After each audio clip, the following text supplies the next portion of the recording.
Hello friends, old Thunder Chief here. Doing a little update again on the bike. I've decided to wrap my pipes. Never done that before. The claims that it helps with the heat.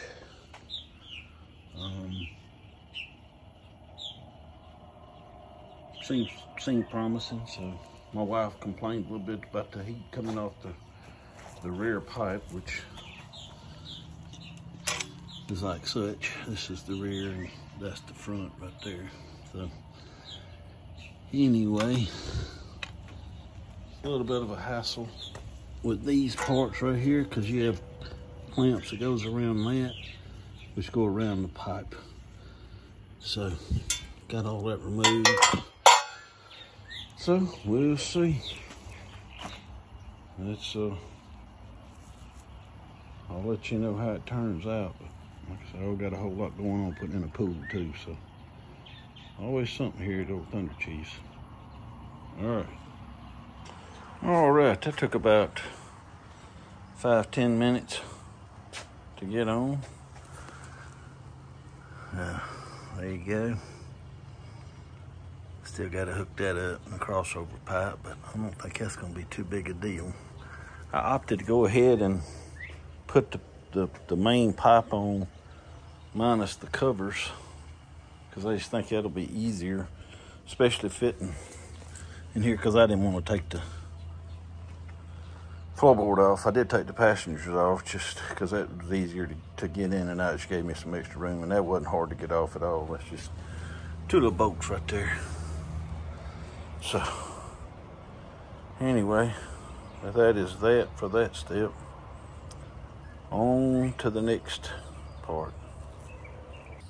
Yep, still at it. I've got the first chrome piece back on.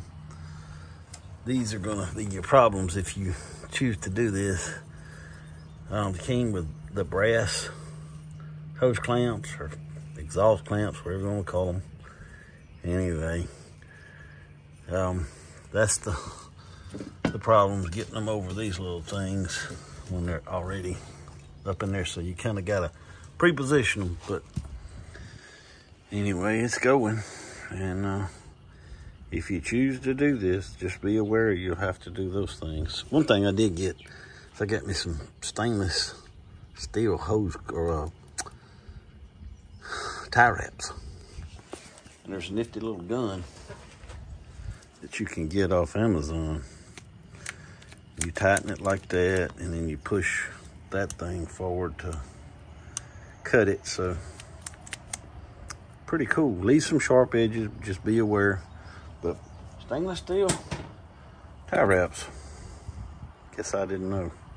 Always learning something. All right. Well, friends, it's all put back together. Well, mostly. I got all the covers and whatnot. You can see my wrap job. It's a crossover pipe.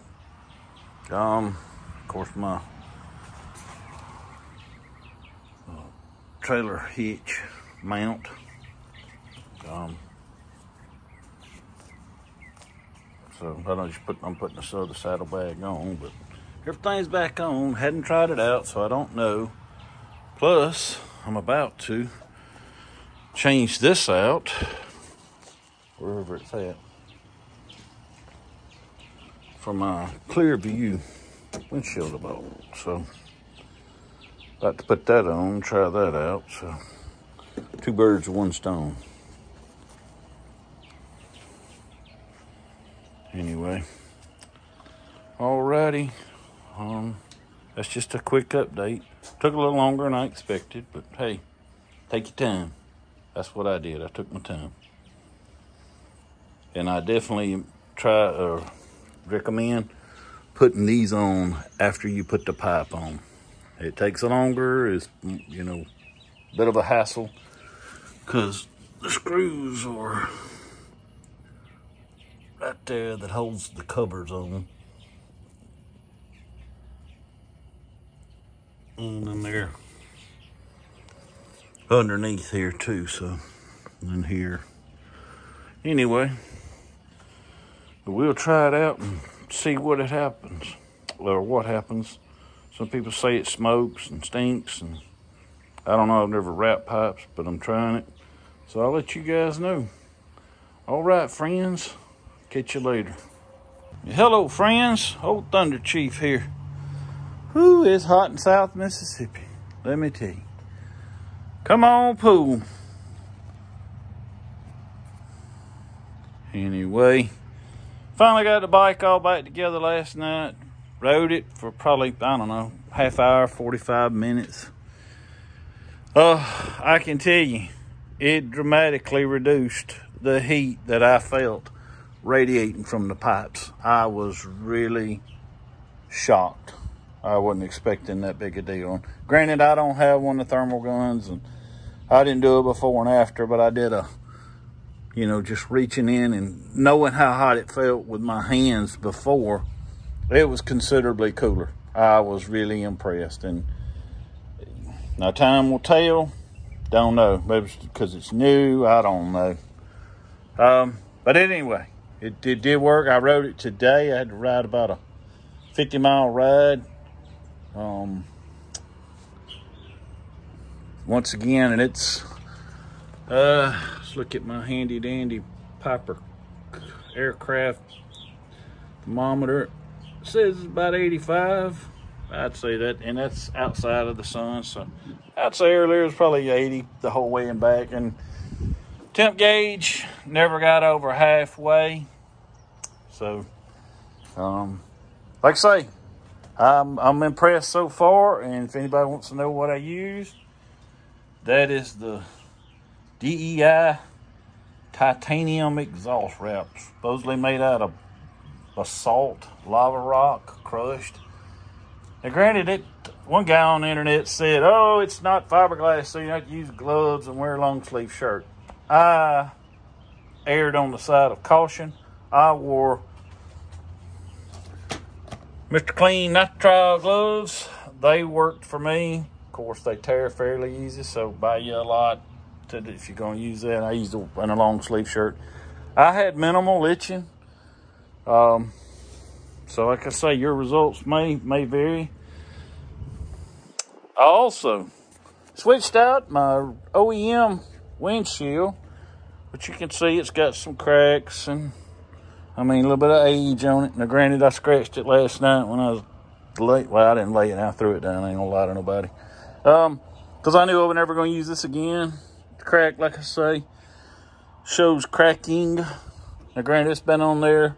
It's got about 15,000 miles on it or so.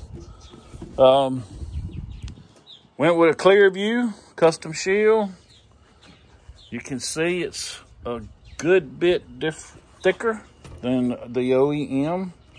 I know that don't really do justice. Let's put it like this. There we go. You can kind of compare the two. It's a little thicker. It's got a kick up at the top. If I can get this off of here. Put that down. As you can see, it's got a little kick right there, and that seems to help when you're doing probably any speed over 50. Also, it's got as I understand it, these come off the Gold Wing, and it's a Honda vent. I've had this before on another Clearview windshield that I had several years ago for a Yamaha Venture. Worked good. I was impressed. Clearview shield was good. The only negative thing I'll say about this go around is that's the order, and this is a care sheet. That's it. It came with these little doohickeys, as I'll call them, because they're hard rubber, or plastic. They're not rubber. So I tried it in front, back, and it made the shield stick out too far. If they're going to include hardware or parts, I really wish that manufacturers would include some kind of installation guidance. Their website had none, except for Harley's. So And I know what Harley people gonna say, oh, you should have bought a Harley. Well, I didn't. I bought a Kawasaki Voyager, and I'm perfectly happy. I've had the Harley experience, and anyway, moving on. Not being negative, ain't gonna be negative. Try not to be negative. My wife will correct me on my grammar, but oh well. Anyway, but otherwise the shield's fine. It you know, it's thick. It does its job. It does what it said it would do.